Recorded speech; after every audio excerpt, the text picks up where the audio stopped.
Boa noite, irmãos.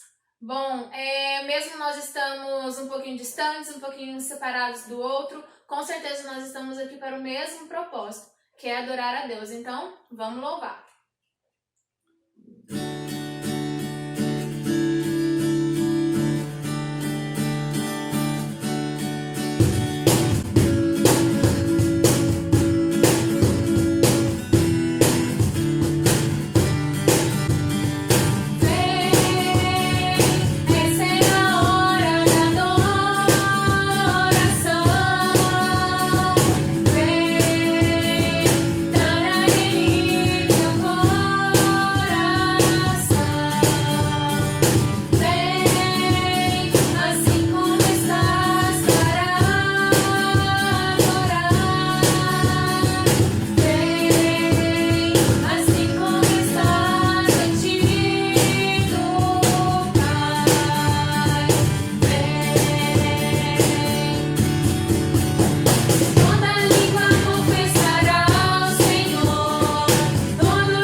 A porção da minha herança, és o bem maior pra mim.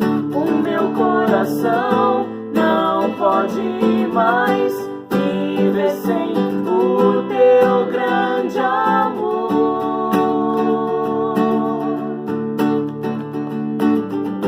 Eu te quero mais do que o ouro, mais do que os tesouros, eu te quero mais do que a minha vida, Senhor. Te desejo mais do que mil bênçãos, meu anseio é agradar teu coração. Outro bem não possuo além de ti, Senhor. Tu és a porção da minha herança, és o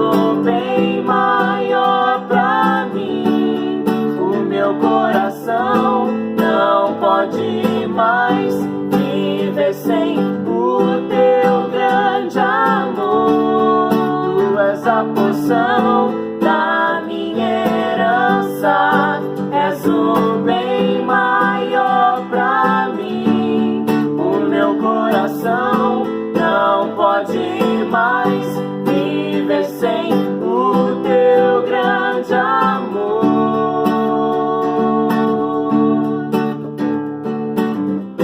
Meu anseio és tu, Jesus. Meu anseio és tu, Jesus. Meu anseio és tu, Jesus. És tu, Jesus.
A graça e a paz, meus irmãos. Mais uma vez estamos aqui para nos dirigirmos à Igreja Batista Mandacaru e dizer que, embora estejamos ainda vivendo esse momento difícil de pandemia, a Igreja do Senhor está viva. O nosso Senhor Jesus Cristo vive e porque Ele vive é que nós também vivemos. Hoje, domingo, dia 26 de abril, estamos iniciando mais um culto de adoração e louvor ao nosso Deus. É um prazer estar falando aos irmãos. Esperamos que toda essa dificuldade passe o mais rápido possível. Já estamos ouvindo algumas manifestações das autoridades abrindo mão de algumas posições para poder começar a liberar também as igrejas para que nós possamos cultuar a Deus.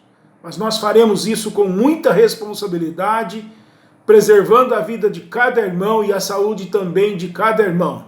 Mas é importante que estejamos em oração, é importante que estejamos nos comunicando uns com os outros, para que a igreja do Senhor permaneça viva e permaneça sempre imbuída de um coração voltado a Deus. Continue assim, meus irmãos. Em breve estaremos juntos e poderemos então abraçar uns aos outros e entender um pouquinho mais a falta que cada um faz para a comunidade e para o coração do Senhor e para a honra e glória do Senhor também. Bem, nós daqui a pouco ouviremos a mensagem, os louvores e também os nossos anjinhos, né? Que se dedicaram em preparar alguma coisa para o culto de hoje. Que Deus abençoe a vida dessas crianças, que Deus abençoe a vida dos pais dessas crianças, que não deixam essa chama se apagar.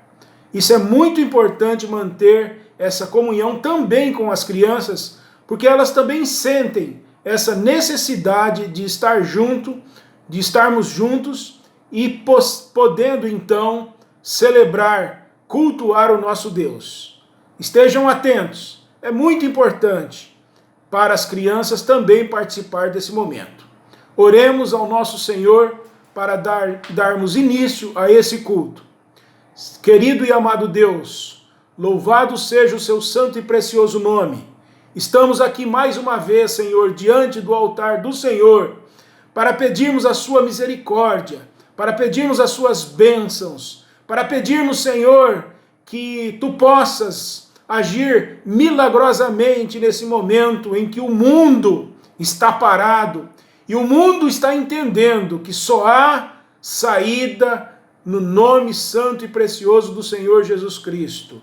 E é por isso que nós estamos diante de ti, Senhor, com o coração voltado para ti, ó Pai, pedindo a sua misericórdia.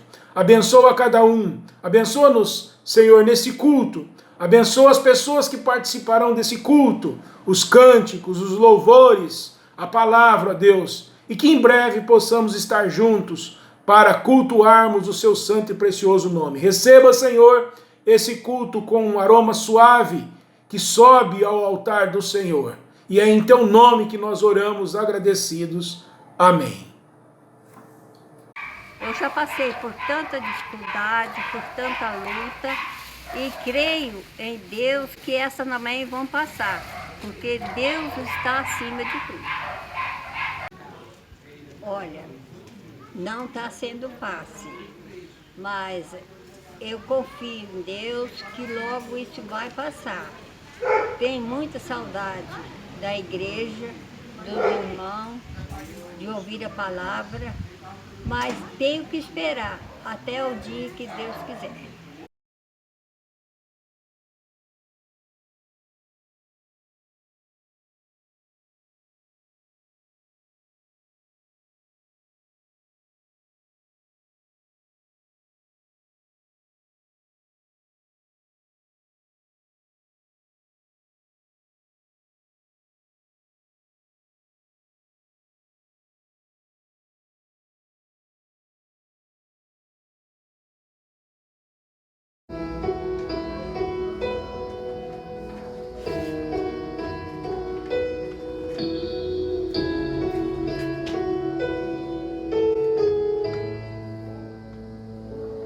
Amanheceu, nada pesquei, parecia ser apenas um dia como qualquer outro. Estava cansado, sem forças, desanimado,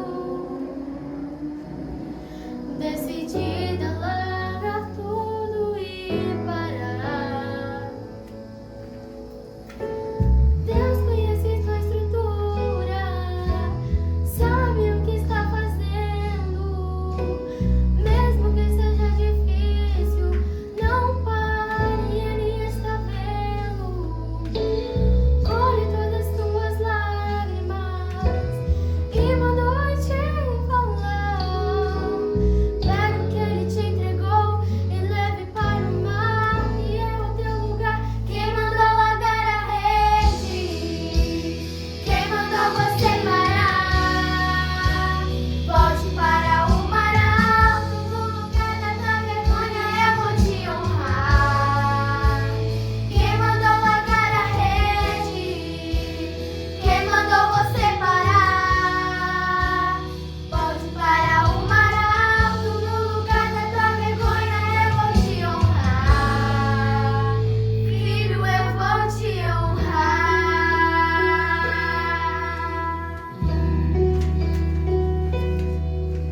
Fiquem em casa, viu?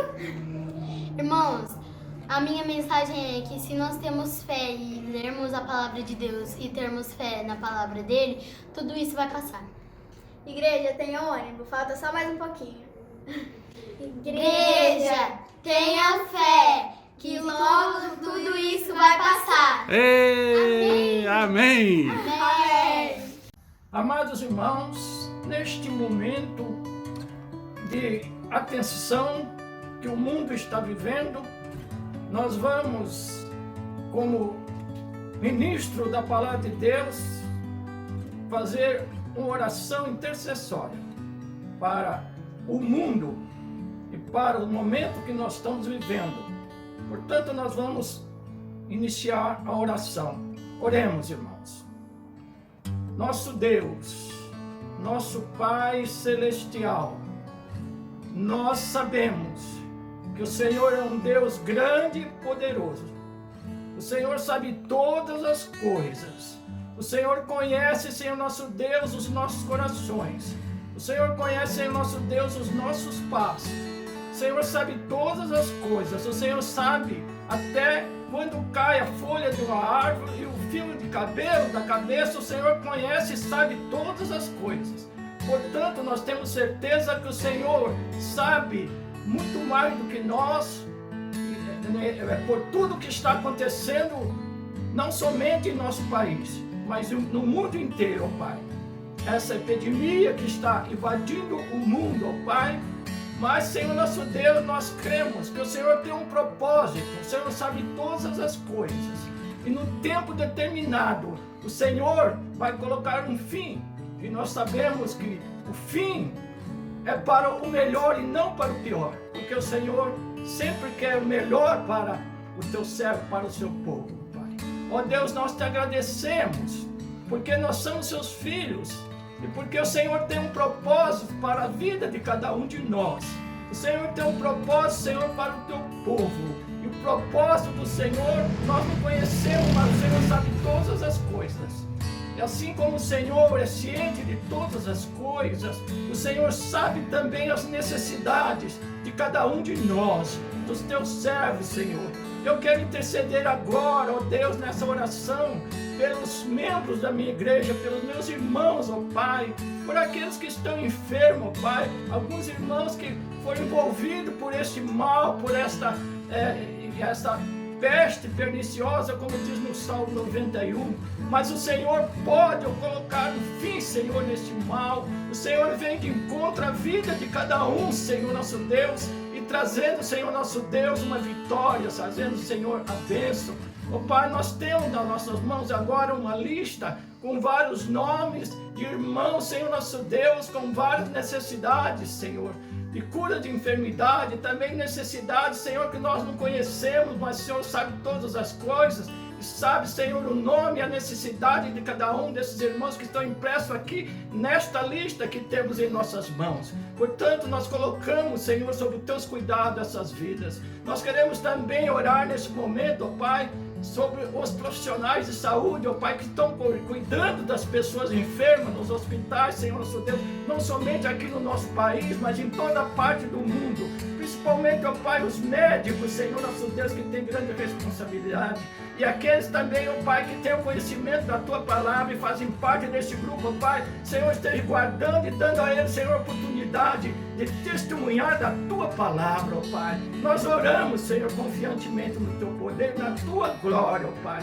Nós sabemos que se o Senhor tem um propósito de levar dentre nós, o Teu povo, alguma vida, Senhor, mas aquele que está nas Tuas mãos está ciente de que a vida nossa não consiste em coisas deste mundo, mas a vida que nos espera é a vida eterna. Portanto, estão certos de que, ó Deus, a vida com o Senhor é uma vida para sempre, e esta vida terrena é provisória. Portanto, Pai, nós confiantemente oramos e sabemos que se nós vivemos aqui neste mundo, com Cristo nós viveremos. E se nós morrermos, com Cristo nós reinaremos. Portanto, estejamos confiantes de que Cristo, através da sua presença, do seu poder, do seu Espírito, tem um propósito para o acontecimento deste momento. Nós entregamos, Senhor, nas Tuas mãos e confiamos, esperamos, Senhor, pacientemente no Senhor. Nós oramos em nome de Jesus. Amém e amém. Amados irmãos e amigos, graça e paz. Estou com saudade de rever os irmãos. O último encontro que tivemos foi no dia 15 de março. E nesta noite o assunto que nós vamos tratar é fé e crise. Em tempo de crise, como fortalecer a fé?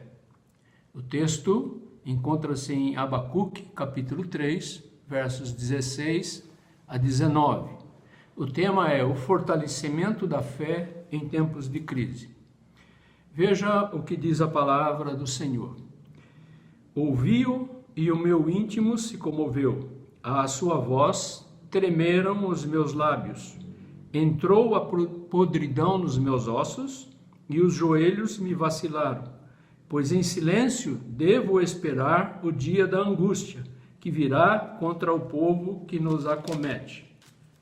Ainda que a figueira não floresça, nem haja fruto na vide, o produto da oliveira minta, e os campos não produzam mantimento, as ovelhas sejam arrebatadas do aprisco, e nos currais não haja gado.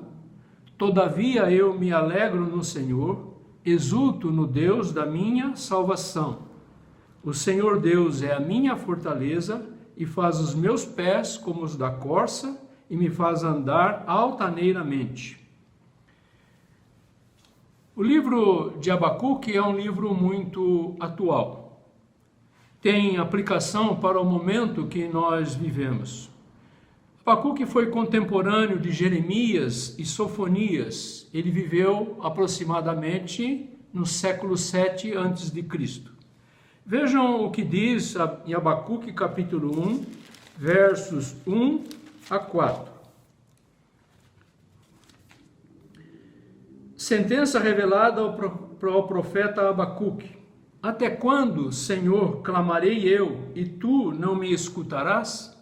Gritar-te-ei violência, e não me salvarás? Por que me mostras a iniquidade e me fazes ver a opressão? Pois a destruição e a violência estão diante de mim. Há contendas e o litígio se suscita. Por esta causa, a lei se afrouxa e a justiça nunca se manifesta, porque o perverso cerca o justo, a justiça é torcida. Amados irmãos, há sinceridade no coração do profeta. Ele fala daquilo que ele sente. O Senhor não escuta quando clamo, quando grito violência, é o que ele diz. O Senhor me mostra toda a opressão, a destruição, a violência, o descumprimento das leis em Judá. O Senhor me faz ver, mas o Senhor não age. Por quê? Deus responde aos questionamentos sinceros de Abacuque. Veja os versos 5 a verso 7. Vede entre as nações, olhai, maravilhai-vos e desvanecei, porque realizo em vossos dias obra tal, que vós não crereis quando vos for contada. Pois eis que suscito os caldeus, nação amarga e impetuosa, que marcham pela largura da terra, para apoderar-se das moradas que não são suas. Eles são pavorosos e terríveis, e criam eles mesmos o seu direito e a sua dignidade. Então, Deus responde para Abacuque dizendo, em breve tempo eu disciplinarei Judá. Eu usarei para disciplinar Judá os caldeus, os babilônios, que é uma nação amarga, impetuosa, pavorosa, terrível, violenta. Mas isso, ao invés de trazer tranquilidade ao profeta, ele ainda fica mais alarmado. Vejam o que diz o verso 13. Tu és tão puro de olhos que não podes ver o mal e a opressão não podes contemplar. Por que, pois, toleras os que procedem perfidamente e te calas quando o perverso devora aquele que é mais justo do que ele? Por que vai usar os caldeus? Uma nação mais perversa para disciplinar Judá. Eles são egoístas, são idólatras, gananciosos, maus, violentos, perversos. Não era essa a resposta que o profeta queria ou pensava em ouvir. Ele pensava, Deus vai disciplinar Judá e vai proteger Judá contra os caldeus, contra os babilônios. Mas mesmo assim ele permanece em silêncio e aguarda novamente a resposta do Senhor. E vejam o que diz o verso de número 1 do capítulo 2. Por-me-ei na torre de vigia, colocar-me-ei sobre a fortaleza, e vigiarei para ver o que Deus me dirá e que resposta eu terei à minha queixa. No tempo determinado, Deus vai responder que tratará os caldeus. Por causa do que fariam a Judá e o que fizeram com outras nações.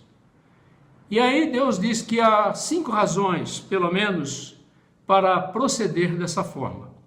A primeira é aquele que acumula o que não é seu. É o que os caldeus estavam fazendo. Aquele que ajunta bens maus adquiridos. aquele que edifica a cidade com sangue, aquele que dá de beber ao seu companheiro para o envergonhar, aquele que adora ídolos de madeira, de pedra. Judá seria disciplinada, porém Babilônia seria destruída. O justo será preservado. O justo vive pela fé. Abacuque fica alarmado com as declarações. Ele sabe que Deus disciplina pessoas e disciplina nações. Deus fala como agiu no passado, como tirou com mão forte o povo quando estava escravizado no Egito.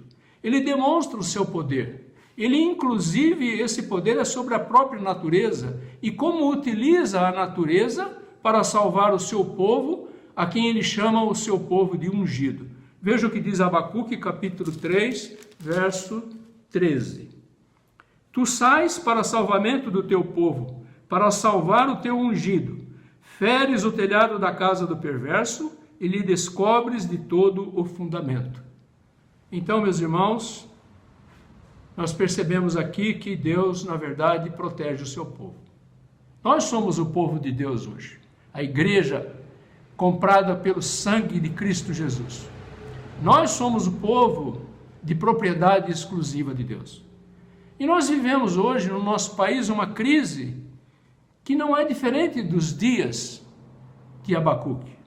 O problema envolve toda a nação.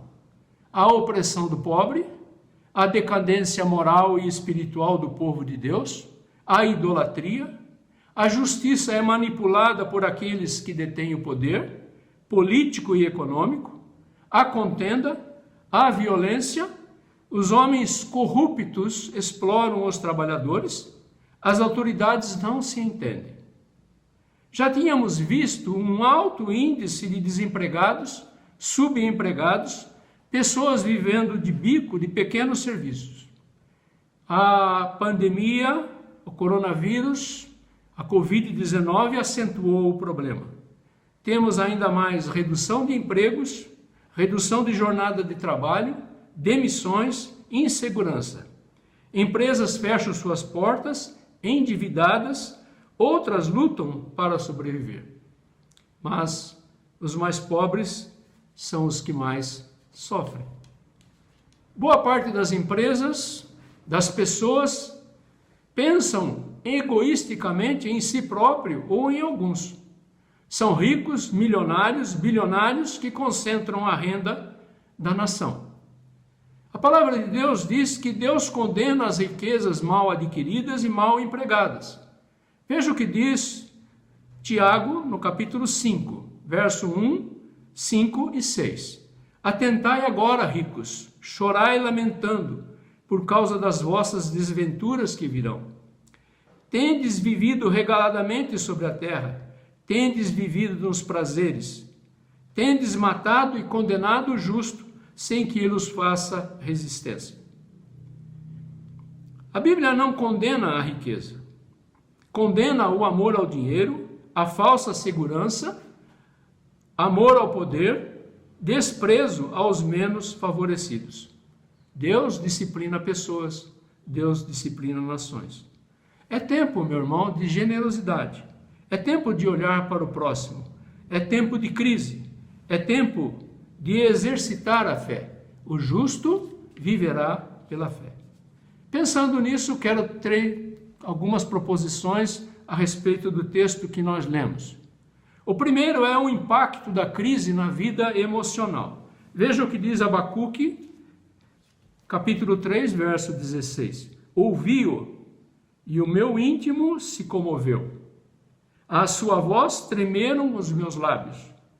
Entrou podridão nos meus ossos, e os joelhos me vacilaram.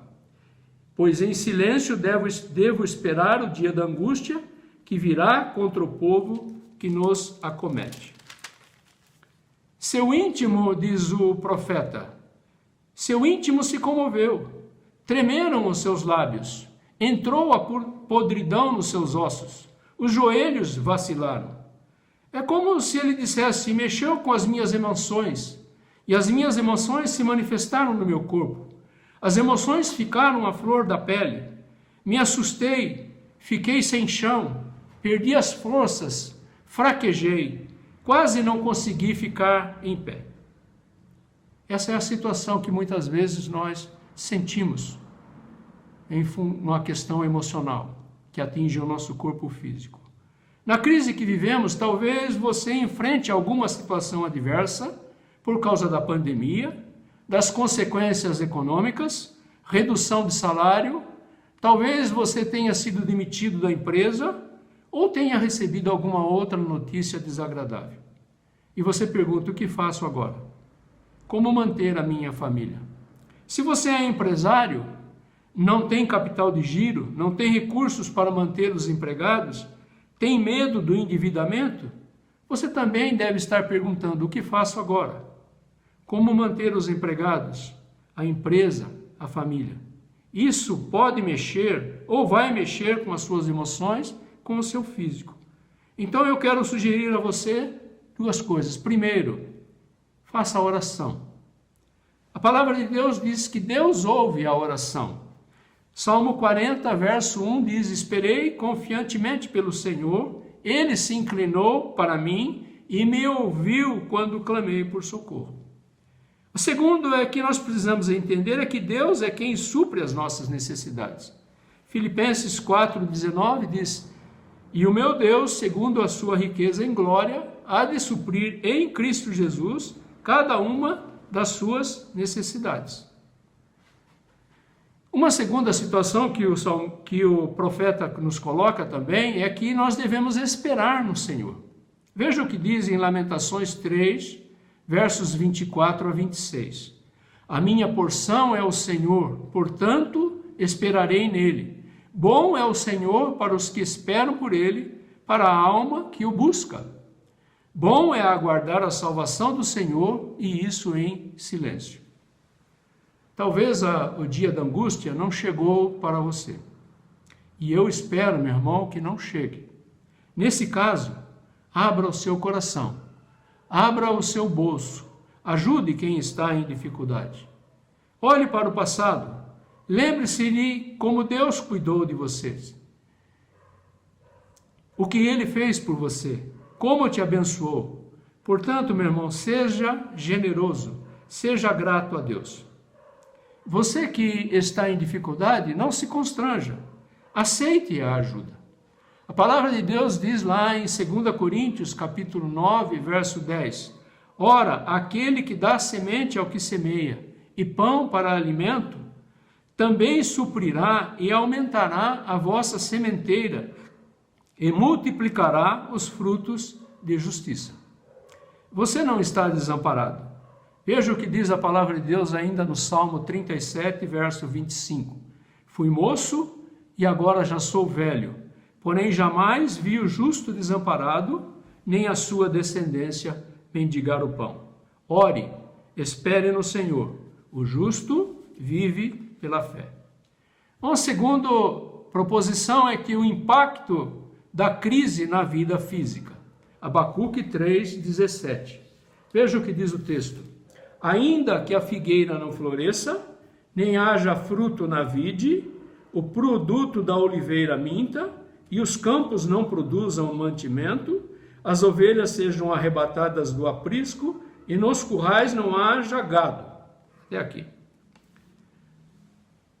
Não podemos deixar de enxergar as dificuldades geradas por uma situação difícil como guerra, enfermidade, pandemia, desemprego.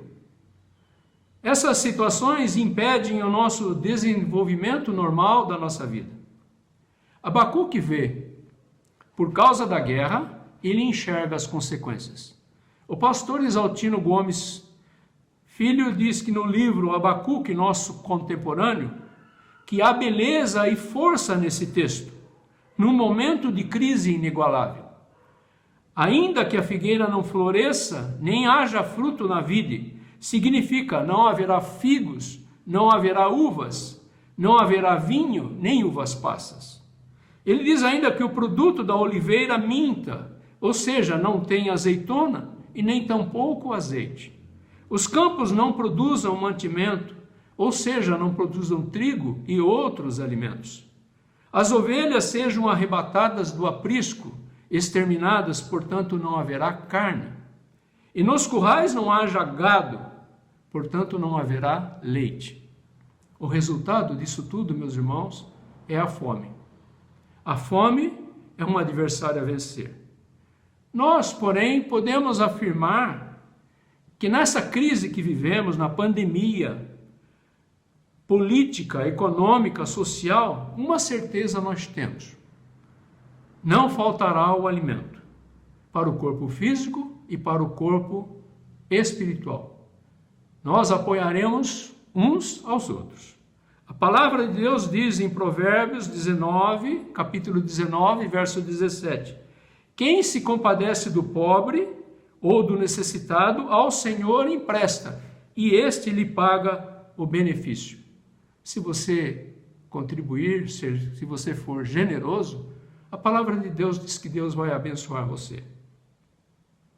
Na área espiritual, em Isaías, no capítulo 52, verso 7, ele diz: que formosos são sobre os montes os pés do que anuncia as boas novas, que faz ouvir a paz, que anuncia coisas boas, que faz ouvir a salvação, que diz a Sião: o teu Deus reina.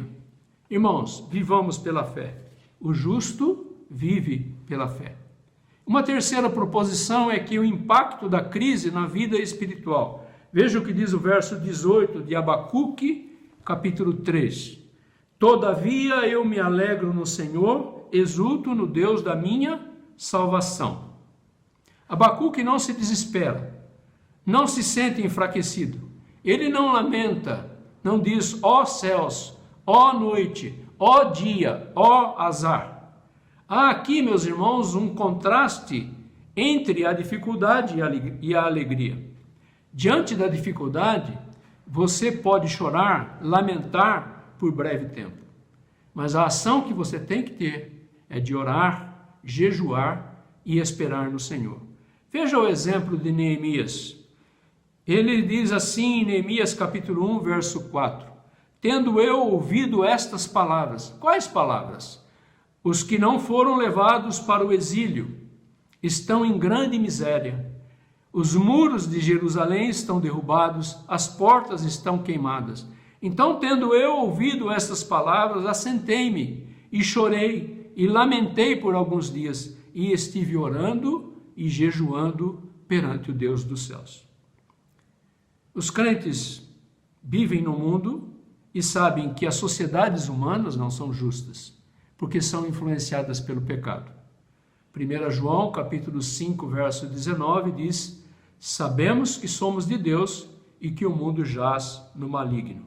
Portanto, precisamos superar essa crise, superar em Cristo e com Cristo. Veja o que diz a palavra de Deus em 2 Coríntios, capítulo 4, verso 8 e 9. Em tudo somos atribulados, porém não angustiados, perplexos, porém não desanimados, perseguidos, porém não desamparados, abatidos, porém não destruídos. O crente vive para falar do amor de Deus para outras pessoas, ser o portador das boas novas da salvação. Isso nos traz alegria no Senhor. Filipenses capítulo 4, verso 4 diz: alegrai-vos no Senhor. Outra vez digo, alegrai-vos. Ao sairmos dessa crise social, econômica, política, ao sairmos dessa pandemia, nossa vida espiritual não será mais a mesma. Nós sairemos mais fortalecidos na fé. Nesse tempo sentimos a falta uns dos outros, da presença física, do abraço, do bom papo, da boa conversa, da adoração comunitária. Tenho certeza que o reencontro será de grande alegria. Juntos nos regozijaremos, juntos nos alegraremos. A palavra de Deus diz em Romanos capítulo 12, verso 12: regozijai-vos na esperança, sede pacientes na oração, pacientes na tribulação, na oração perseverantes. Exultemos no Deus da nossa salvação, porque em Cristo estamos salvos. Atos capítulo 17, verso 28, diz: em Cristo nós vivemos, nos movemos e existimos. Tudo isso vai passar. Fique firme na fé. O justo vive pela fé. Quarta proposição, o impacto da crise e o fortalecimento da fé. O impacto de Abacuque é da dúvida à fé, da incerteza para a certeza. Nós sabemos que Deus não está inativo, sabemos que não estamos sozinhos. Ele ouve a oração do justo.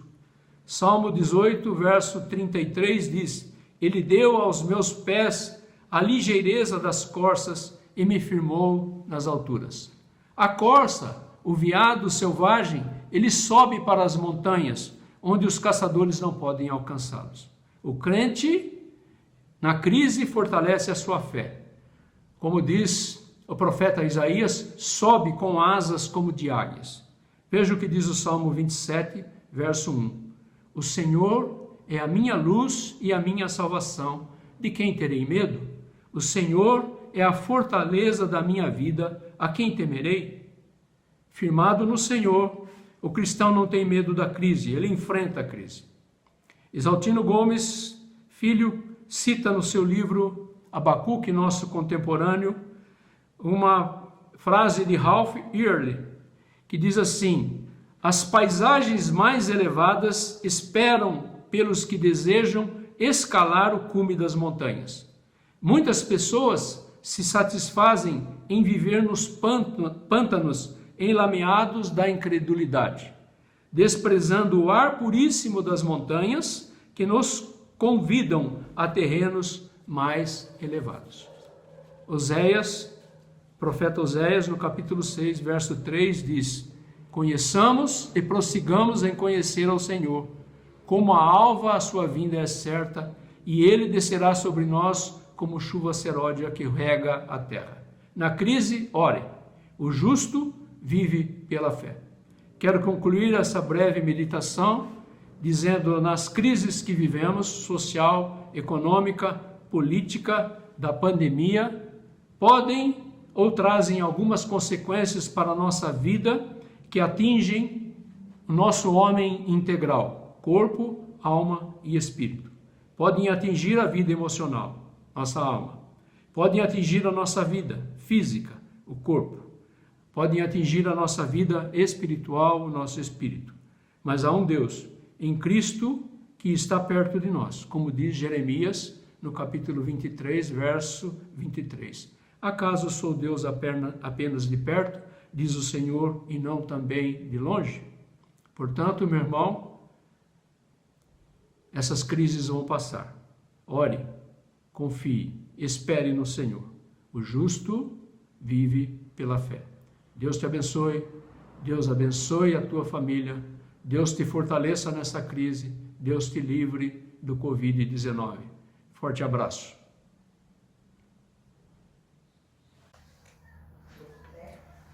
Ao terminar este culto, nós vamos orar impetrando a bênção apostólica. E oramos assim: que a graça do nosso Senhor e Salvador Jesus Cristo, o amor de Deus, nosso Pai, e a consolação do Espírito Santo esteja com esta igreja e com todo o povo de Deus em toda a face da terra, agora e para sempre. Amém e amém.